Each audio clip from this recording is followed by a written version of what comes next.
बीते कुछ महीनों में राजधानी रायपुर में जो चोरी और लूटपाट के जो वारदात हैं वो लगातार बढ़ते जा रहे हैं। कुछ ही महीनों पहले चोरी के भी बड़े बड़े जो केस हैं, करीब 10 लाख 12 लाख से भी अधिक राशियों की घरों से चोरी हुई है। वहीं जो सड़क पर लुटेरे हैं वो खुलेआम घूम रहे हैं। अभी वर्तमान में आज गंज थाना क्षेत्र के अंतर्गत चूना भट्टी के पास 10 लाख रुपए की डकैती हुई। आपको बता दें कि 10 लाख रुपए जो है डकैती हुई है, उसमें प्रॉपर्टी डीलर जो है वो पैसे लेकर जा रहा था, वहीं उसके साथ कुछ लोगों ने डकैती की और वहां से फरार हो गए। हालांकि पुलिस इस पर जांच कर रही है, लेकिन एक रायपुर पुलिस द्वारा जो है लगातार पीसीआर कंट्रोल के द्वारा, पुलिस कंट्रोल के द्वारा जो है यातायात और हाईवे पेट्रोलिंग के द्वारा है लगातार जांच चल रहे हैं, लेकिन उसका कुछ बड़ा फ़ायदा जो है देखने को नज़र नहीं आ रहा है। ये पुलिस प्रशासन पर एक बड़ा सवाल खड़ा करता है कि राजधानी में ऐसे क्राइम जो हैं लगातार बढ़ते जा रहे हैं। बीते महीनों में बड़ी बड़ी कई सारी वारदातें हुई हैं, जिसमें लाखों रुपए के चोरी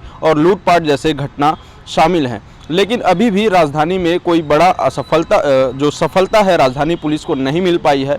जांच जारी है लेकिन सफलता नहीं मिल पाई है, और इसके लिए कोई बड़ा प्रयास जो है राजधानी रायपुर पुलिस के द्वारा जो है थाना गंज क्षेत्र में चूना भट्टी क्षेत्र के पास एक प्रॉपर्टी डीलिंग का काम करते हैं कान्हा शर्मा, उनके यहाँ कार्य करने वाले व्यक्ति हैं आकाश यादव, जो कि वाहन में पैसे लेकर जा रहे थे। लगभग जिसका उन्होंने शिकायत दी कि लगभग 10 लाख रुपए थे। तो रास्ते में कुछ दूर आगे जाने के बाद कुछ लड़कों ने उन्हें रोका है और रोकने के बाद उनसे छीना झपटी करते हुए उनके पैसे लेकर भागे हैं। उनके अनुसार बताया अनुसार लगभग पुलिस में 3 आरोपी थे।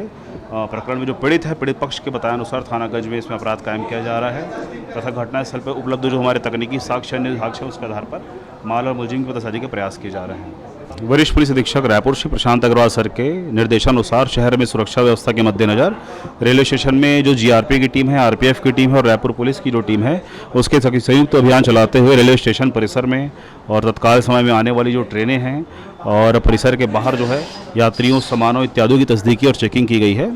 चेकिंग का उद्देश्य एक सुरक्षा व्यवस्था के हिसाब से लगातार कोई चेकिंग की जाती है, चेकिंग की गई है उसमें। हालांकि राजधानी रायपुर की पुलिस इस पर लगातार जांच कर रही है, लेकिन डकैत और चोरी के मामलों पर राजधानी की पुलिस अभी भी असफल है। कैमरा पर्सन दिलीप कुमार सिन्हा के साथ अविनाश चंद्रवंशी, न्यूज़ प्लस 21, आपके हक की बात।